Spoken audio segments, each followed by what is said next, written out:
Standing right in front of me, you used to be someone to me. You took all of my energy and had some infidelities. The real estate inside my head you took is never coming back, but you said that it wasn't personal. And every time you lied to me, it's like I didn't want to see, cause I thought you were beautiful, and beauty doesn't want to be mischievous and devious and set a fire unto us, but you were never beautiful at all. I wasn't fine to begin with, walked all those lines to begin with, but you forced me to work on myself because you put me through hell. I guess I should thank you for that. I'm okay, but it was a real close call.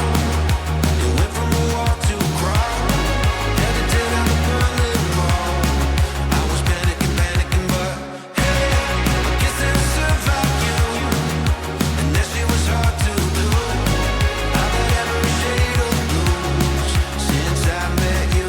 I think that I'm over it, but then I see you out again, laughing with the group of friends. There he is, you're holding hands, makes me feel pathetic and a little bit erratic. So I drink till I can't stand, and you know I won't confront you, even though it's all I wanna do.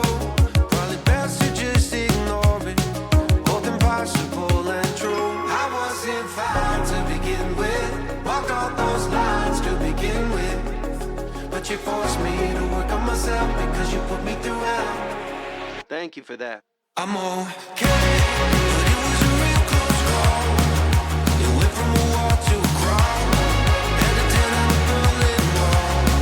I was panicking, but hey, I guess that I survived you. And that shit was hard to do. I've had every shade of blues since I met you. She loves me not. The petals hit the floor, and what you get is what you got when you can't pull no more.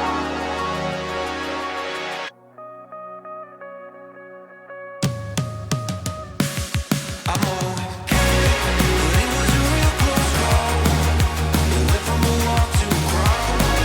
Every time I Berlin Wall. I was panicking, but hey, I guess that I survived you. And that shit was hard to do. I've had every shade of blues since I met you.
watching the sunset on Tennessee hills. I wish I could capture it, I never will. 'Cause I'm not a painter, can't stay in the lines. Just sitting here sipping on dandelion wine. It's starting to rain, but I don't feel a thing. Sitting out rocking on that old porch swing. 'Cause I found me something that tastes like springtime. Just sitting here sipping on dandelion wine. All my life I've known some things you can't control. You can make plans, but they'll change on a dime. So pour me one more glass of dandelion wine. Preachers and dreamers, they both believe in the patterns and powers that we can't quite see. You can spend your life guessing or look for the signs. Sit back and sip on that dandelion wine. All my life I've known some things you can't control. You can make plans, but they'll change most time. So pour me one more glass of dandelion wine. Pour me one more glass of dandelion wine.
There's Gran Canaria.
bad boy, Pico del Teide. A lot of elevation, very steep. I hope to be there by sunrise to see that big shadow. Let's go.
I don't mind to slow down anymore. I don't mind the sound of my shoes on your floor. I don't mind selling out or playing cover songs, just as long as friends and family sing along. And I don't need more money or a faster car, no. Don't need a magazine to call me a superstar, no. I'm gonna take this little house and make a home, and then I'll never have to face my nights alone. 'Cause in my heart I hear you speak, and on my face I feel you breathe next to me, two by land, by air, by sea. And that is how it's supposed to be now, and that much I can say now.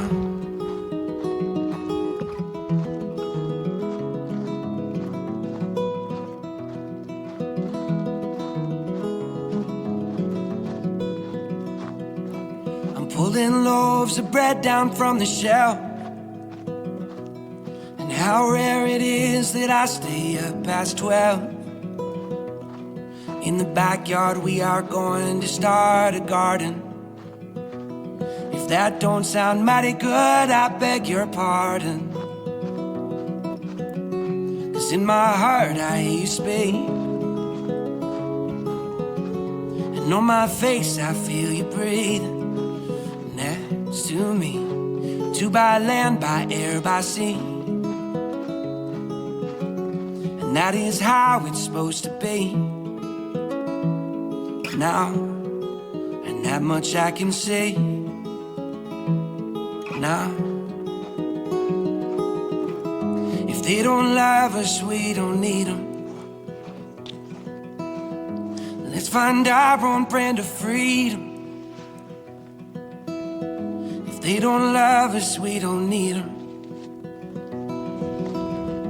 Let's find our own brand of freedom.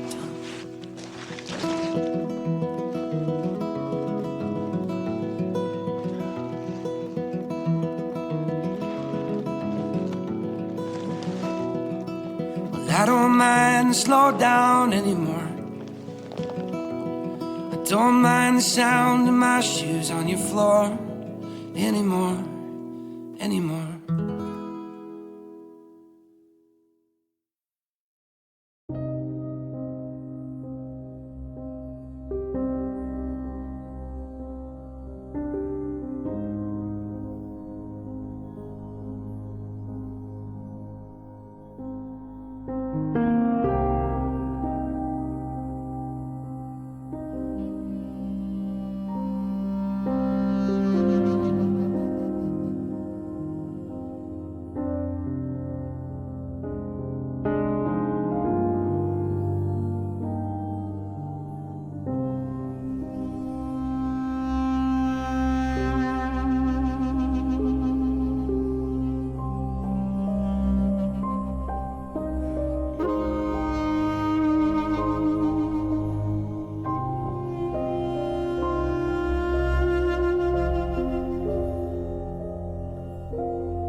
fall.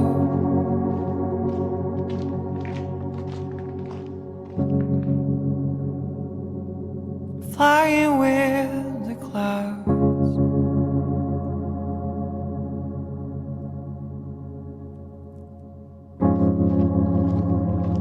Crystals dancing in the sun.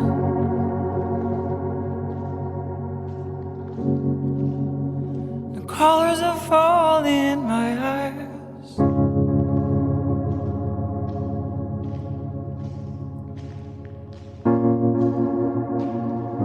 Time don't exist anymore. Only pictures of light and pictures of darkness.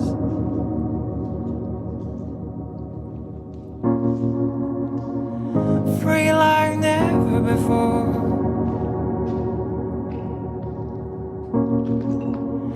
Like a river in the rain.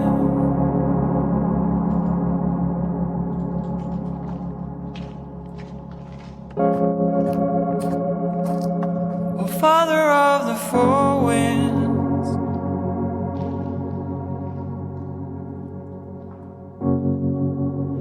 take away my attentions.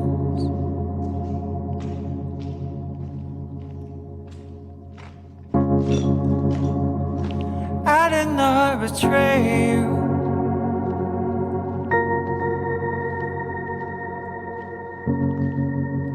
I did not forsake you.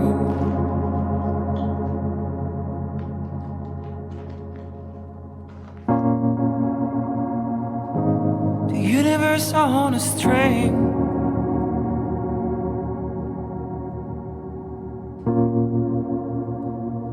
drifting in all directions.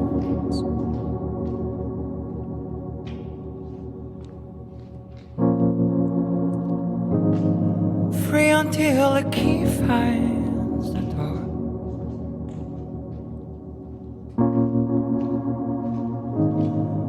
Free like never before.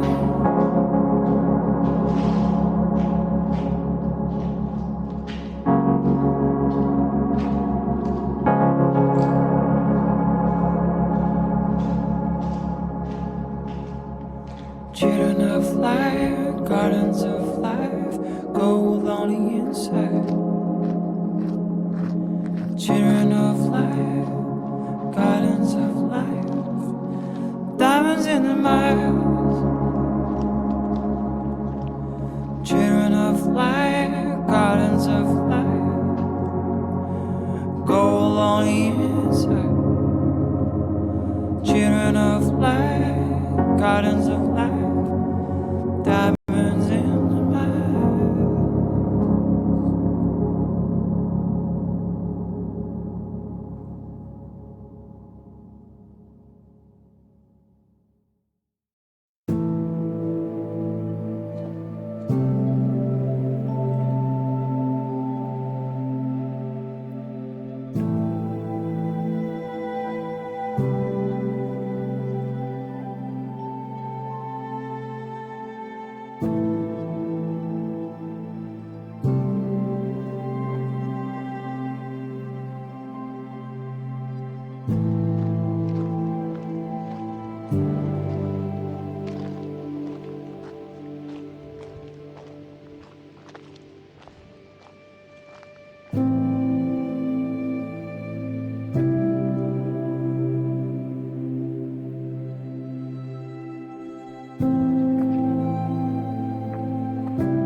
Holding up in Hollywood,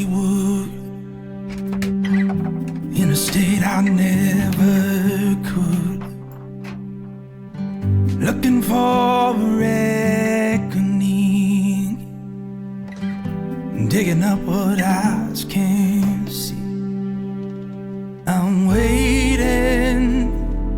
waiting on a heartache to prove I'm alive. I'm waiting on a heartbreak to prove what's inside. Oh, I got a lot to say when I feel that heat of shame, and I'll see your eyes that way. What I lack, no words can fake. I'm waiting on a heartache to prove I'm alive. And I'm waiting on a heartbreak to prove what's inside. What's inside of me, I don't even understand. There's violence waiting on the heart of man, gives way to love's inheritance when I break.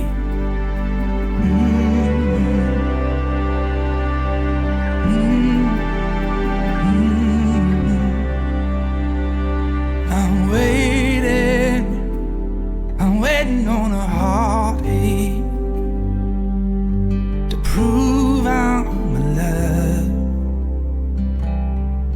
I'm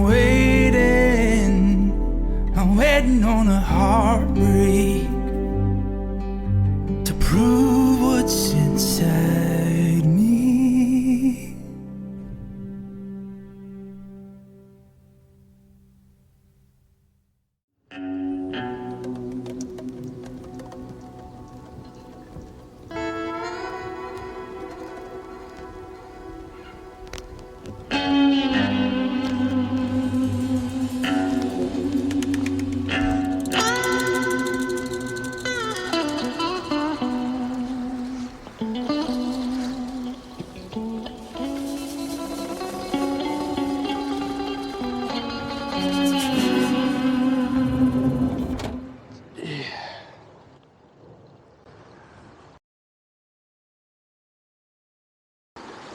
What a weird hike. This time I'm on Tenerife and I wanted to hike the original 131 GR131 trail, which is going through Arona to the north of the island. But last year in the half of 2023 there were big fires, and they are here quite regularly, but this time they burned down the whole areas and the authorities closed many of the trails here, and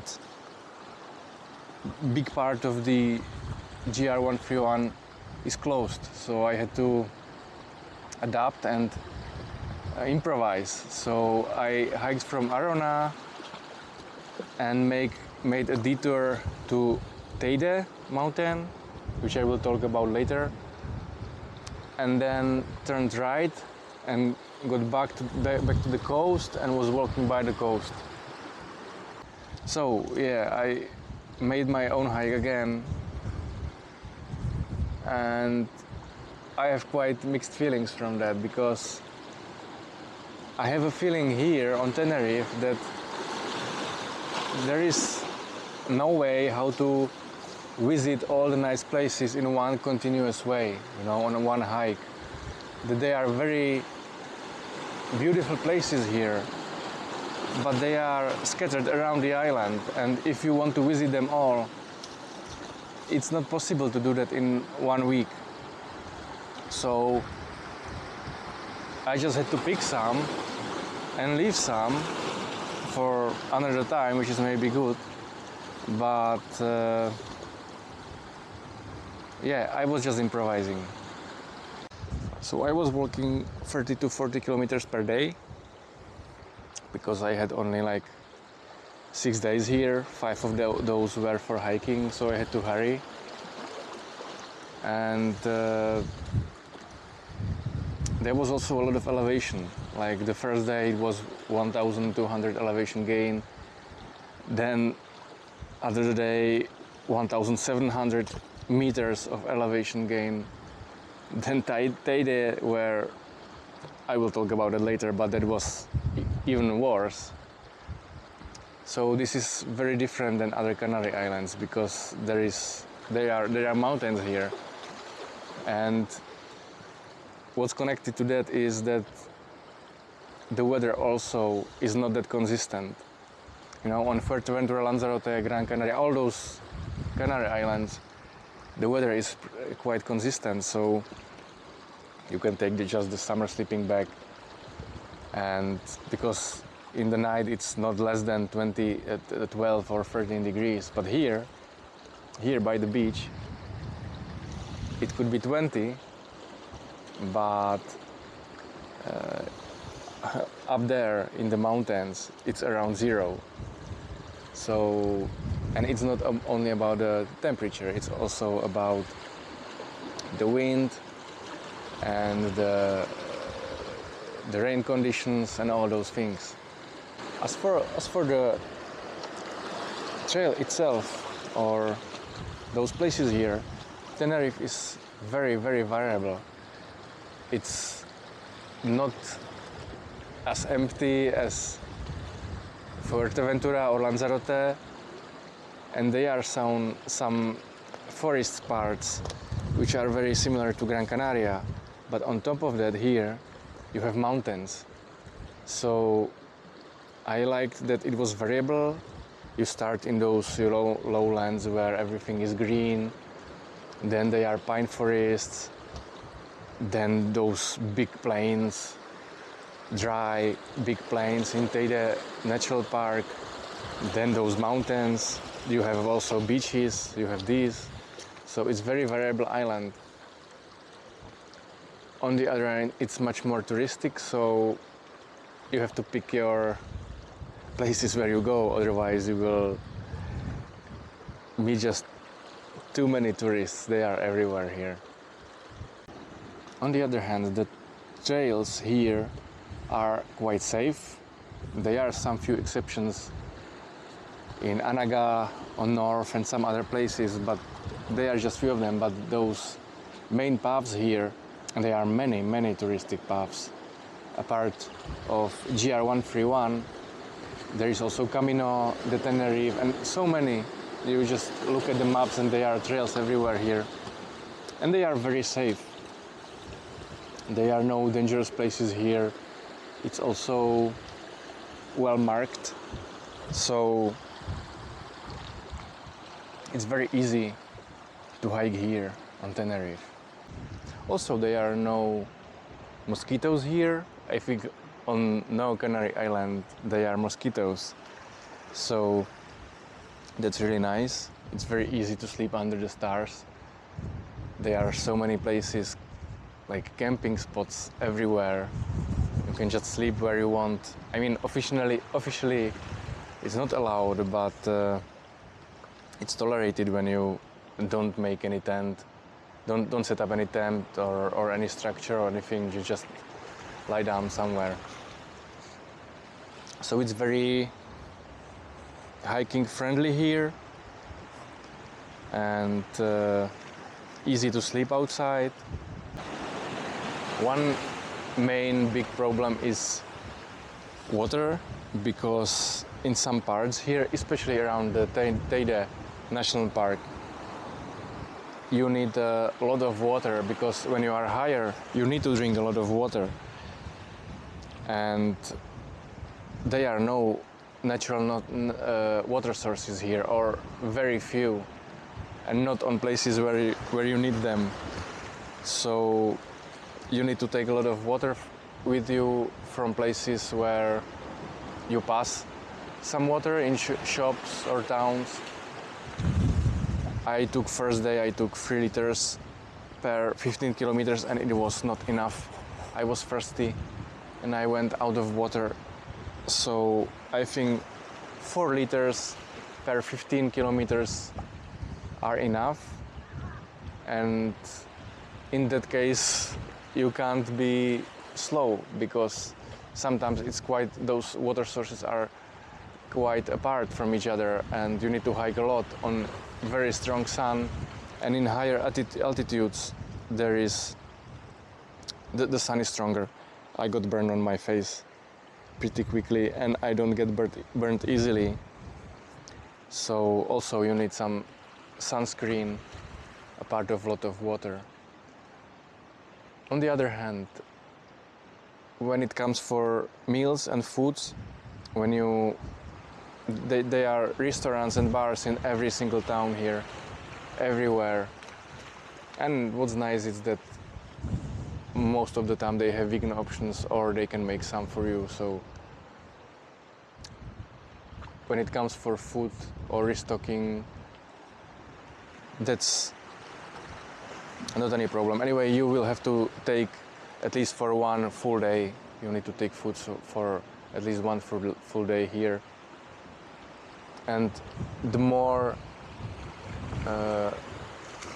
far from civilization, the farther from civilization, the higher the price is. So in some areas food is very, very expensive.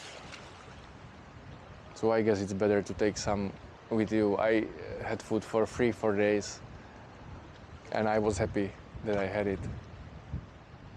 Just like in any other Canary Islands, everyone speaks English here, or nearly everyone.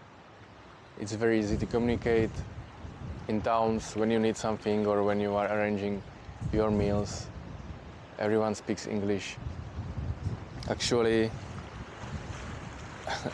when it comes for hikers, I met only 4 long-distance hikers. I mean hikers with big backpacks who are going for more than 1 day, and all of them were Czech.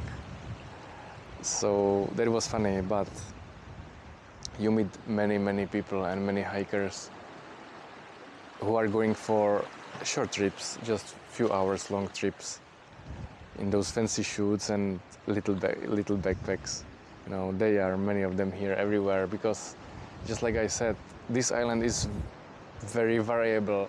So what most people do, and I think that's actually the best idea here, is to rent a car and just go every day to some interesting place, to drive there and make few hours long hike.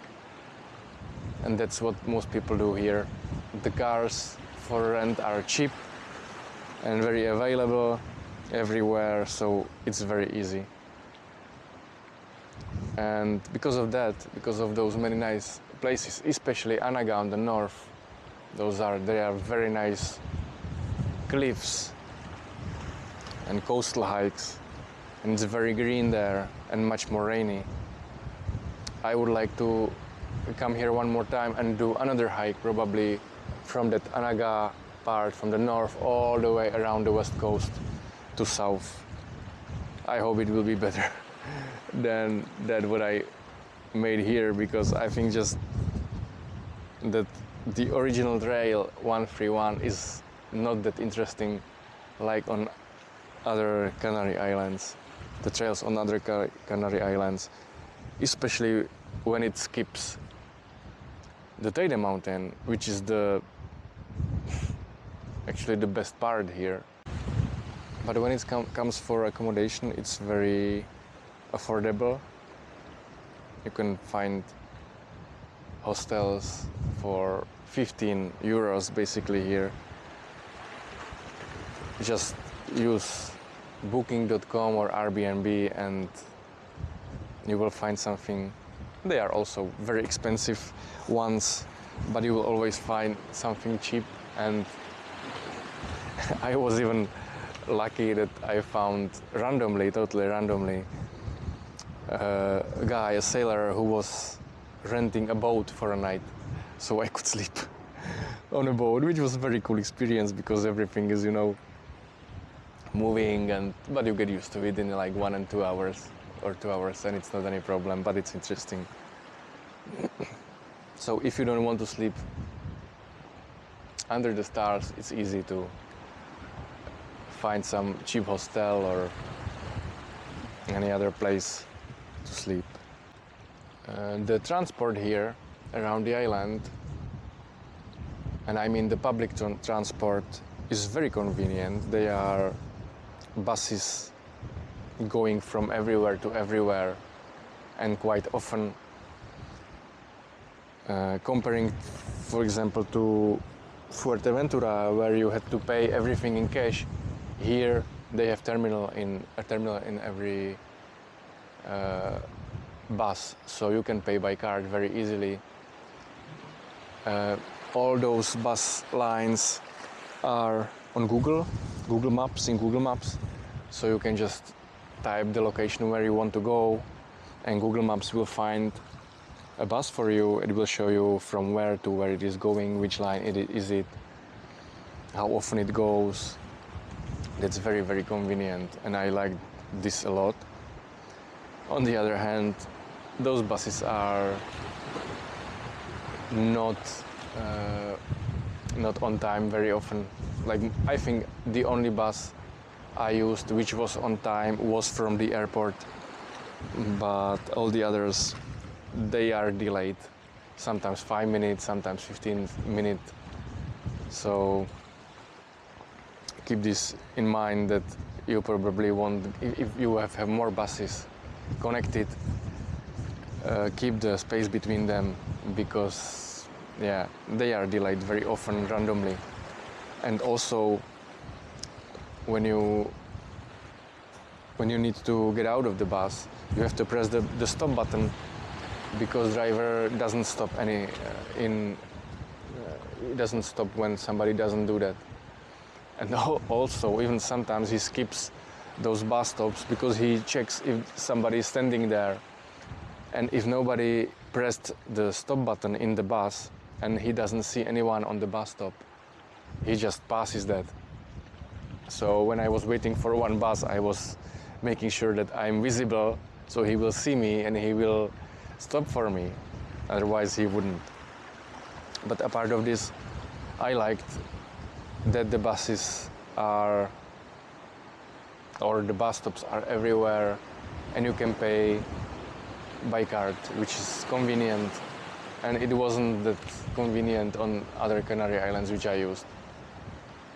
Apart of Google Maps, you can use the website, the official website of the bus provider here, which is Titsa, and that's a funny word.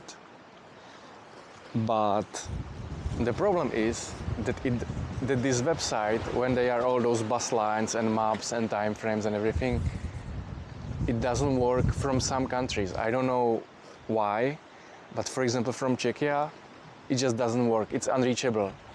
And it doesn't matter if it was from Wi-Fi or a phone or anywhere where I was, it just didn't work. But in other countries, like in Poland or Austria or Germany, it worked perfectly. So I don't know how this works. But you don't need that. You don't need that. The Google Maps are the best option here because they will just find you. Just point where you want to go, and it takes care of it for you. Even if there are more buses connected, it will find a way for you very easily.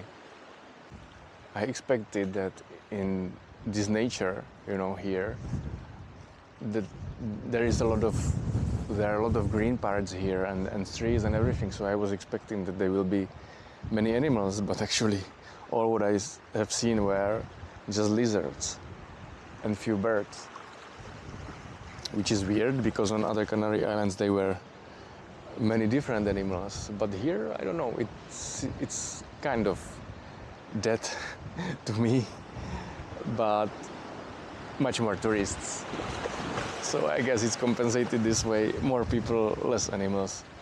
I couldn't see even one dog, like in those towns or cities. Just tourists had some, but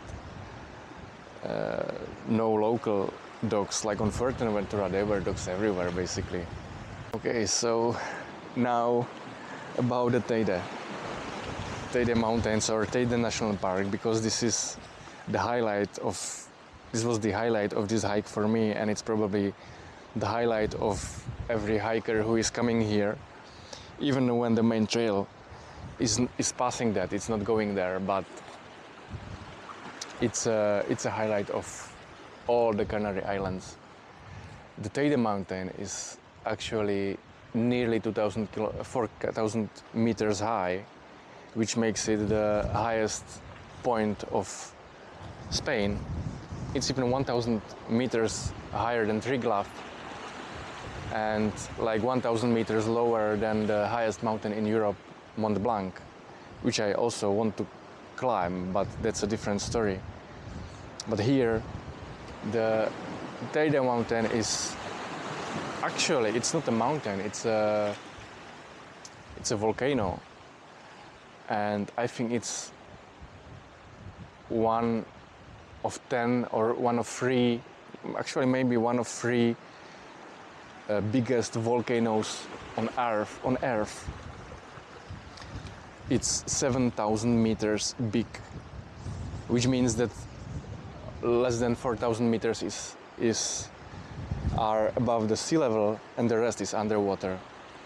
But the volcano is really high, and it wasn't active for over 100 years ago, so it's a very, very unique place here, and many people are coming here to climb that big body. And climbing it, I mean like really climbing it, because there are actually 2 options. One option is to take a cable car during the day, and then you just walk those last, I don't know how much, 300 meters, elevation meters, or you can climb it on your own. And the second option is definitely better because it's a unique experience, and most people do that at night. And the reason why you do that at night is because to get to the top you need a permit, and permits are booked out for like 3 months ahead or even more. So if you want to go to get to the top of the Teide mountain, you have to get that book that permit over 3 months ahead for specific day, not just specific day, but specific time also, specific hour.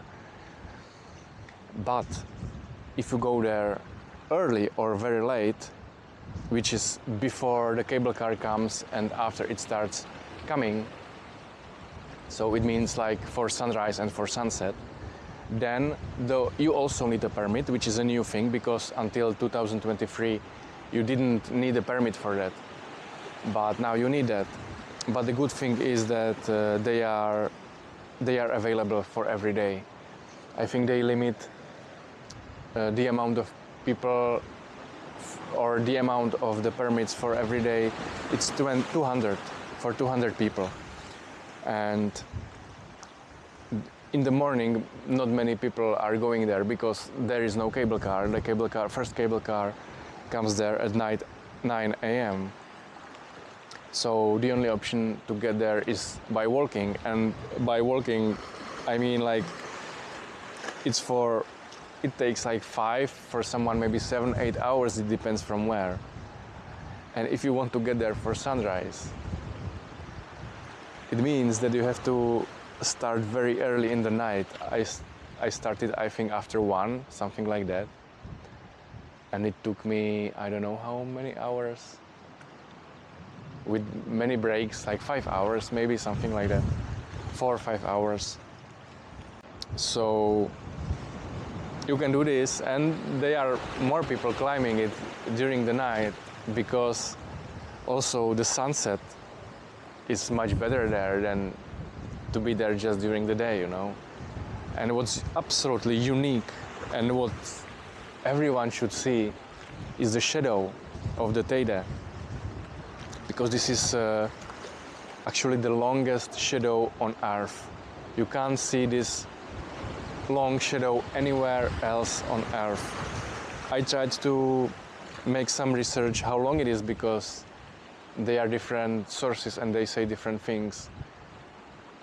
I saw that somebody said 150 kilometers, somebody said 300 kilometers, somebody said 40 only, I don't know, but it's the longest shadow on Earth anyway. Probably depends on season and time and whatever. And also what's very interesting is the shape of the shadow, because it's very straight pyramid. It's a triangular shape, which is weird because the Teide mountain doesn't have that shape.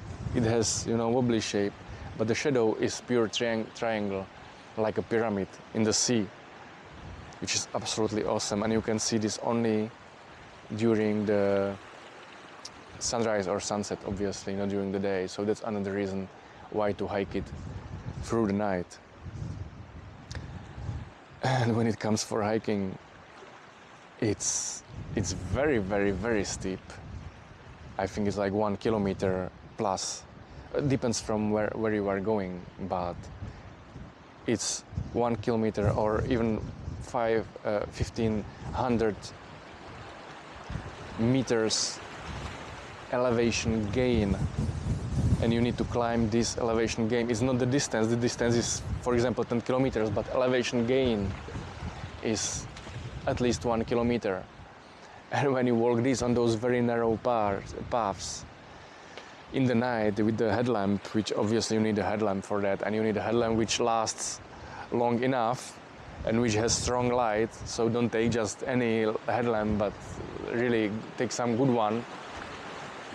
And it's very demanding. So what worked for me was to take 2 liters of Coca-Cola. You know, I never drink Coca-Cola in my normal life, but here I took 2 liters because of sugar, because that sugar boost every time you drink it is absolutely amazing when you just can't.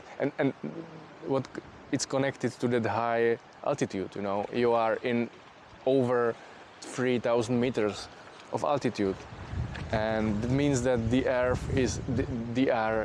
is not that thick. I don't know how to explain it, but it means that the breathing is harder and you can get dizzy. There are people who have headaches. It's really high. So it's recommended to first spend at least one day in, for example, 2,500 meters to adapt a little bit and then climb it. Definitely I would recommend to go from the coast by the car and then climb it straight away, because you would go from 0 meters to those nearly 4,000 meters, and yeah, you could have headaches or you could feel crappy, and it could be dangerous. So it's better to go to make some steps between. It took me like 3 days to get to the top, so it was okay. I didn't feel any dizziness, I had no headaches, anything, but the Coca-Cola which I took, that was a lifesaver. I drank it all through the night when I was climbing it. So it's a lot of sugar and a lot of calories, and it helped me a lot. And also I was climbing it with 15 kilos backpack, so that was also much harder than going just with small backpacks like most people do when they just take water. And water, Coca-Cola, whatever, you need a lot of liquids there because of the high altitude. The body needs more water. Literally, the body needs more water there. You need to drink a lot when you are going so high, especially when you are climbing on your own. Okay, so it's climbing, and then what about sleeping there or bivouacking there? Actually, it's very similar to climbing. You also need a permit if you want, because the whole area, it's called Teide Natural Park, and it's a highly protected area. It's absolutely forbidden to sleep there, except for 3 places. They are 3 official places where you can bivouac. And people are mixing this up, bivouacking and camping. Those are 2 completely different things. Camping means that you set up a tent or a tarp or any structure. This is forbidden. This is not bivouacking. You can't do this anywhere in Teide National Park, and you shouldn't do it even on any Canary Island anywhere. But in the Teide National Park, it's strictly forbidden, and you would get a very high fine. On the other one, bivouacking means that you just put some ground sheet and a sleeping bag, and you sleep there, and you don't make any structures, you don't have any packs in the ground, no poles, no nothing. And this is allowed, but only on those 3 official places, and you need a permit for those too, for specific day. So yeah, I booked my permit for one of those camping spots or bivouacking spots. It was close to Montaña Blanca, which was, I don't know, like 7 kilometers from the top.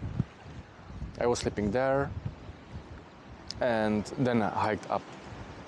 So yeah, you can bivouac. There is even one spot which is closer to the top, but it's over 3,100 meters high.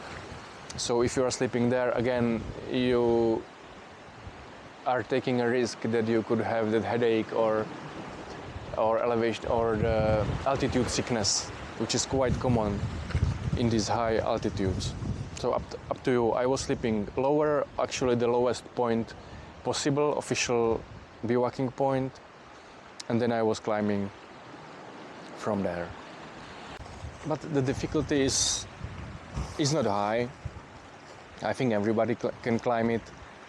The path is narrow, very rocky. There are, some steep parts and some steps and stuff like that, but nothing especially difficult, nothing dangerous. I got lost twice in the night, but it was just because I couldn't see. And then I found, wow, this is really weird. I can't see a path and it's very difficult. So I was just looking around and found out that I skipped the turn. So I went back and turned. No problem. So it's really easy, even with even with big backpack. No problems climbing it. The only difficulty could be that high altitude sickness. Some people are having it, some people don't. I don't know how. No, I think that nobody found out what's the difference, why somebody experiences this and somebody does not. I didn't have it, so I guess it was okay. Sometimes there are many people on the top because of this unique experience, but you have to deal with it. Okay, so that's for the climbing the Teide. You don't need any and I wanted to mention one thing, one important thing, and that's gear, because you are high, and I mean like high in high altitude, and sometimes there is snow there, even in spring or the autumn. I was lucky and there wasn't snow there, but it could be snow, and definitely it's around 0 up there. I was sleeping way lower and it was about 5 degrees, but sometimes it's minus on the top, which is not that good when you need to drink a lot of water and it freezes, you know. So I wanted to say that you should really get warm clothes, and it means several layers, it means gloves, it means a hat, a buff definitely for your neck. So don't underestimate that. I heard about people who went, you know, from 20 degrees and they were expecting that it will be the same, but it's not. It's nearly 2,000 meters high and it's literally around 0 there, especially during the night and especially in the morning. During the day it could be 5, 7, 8 degrees, but during the night it could be freezing, and most of the time it is. So really take good gear for that and don't underestimate this. Most people say that Tenerife is the best island in terms of beautiful places and hiking spots and everything. I don't share this opinion. For me, I've visited Gran Canaria, Lanzarote, Fuerteventura, now Tenerife, so 4 Canary Islands, 3 are left. And for me this was definitely the least exciting. All the 3 other Canary Islands I've visited were better for me, and if there wouldn't be that Teide, I would be very disappointed. On the other hand, I know that they are very nice places here and I have to visit them one day, to come here and to do those probably one-day hikes, not the one continuous one, because this way I couldn't visit some of those very nice places. Still, there are 3 more Canary Islands left for me to hike: El Hierro, La Palma, La Gomera. Those are the smallest ones, but they are also very different. And then Canary Islands are done. For the rest of this year I was planning Madeira, but the flights are so expensive that I just don't want to pay so much money for one flight. So probably I'm not going to Madeira, I will probably go to Crete instead. During the summer, probably some mountains or some round trip in a car, which I've never done, and now maybe it's the time for that. And we will see what will be next. See you on another hike.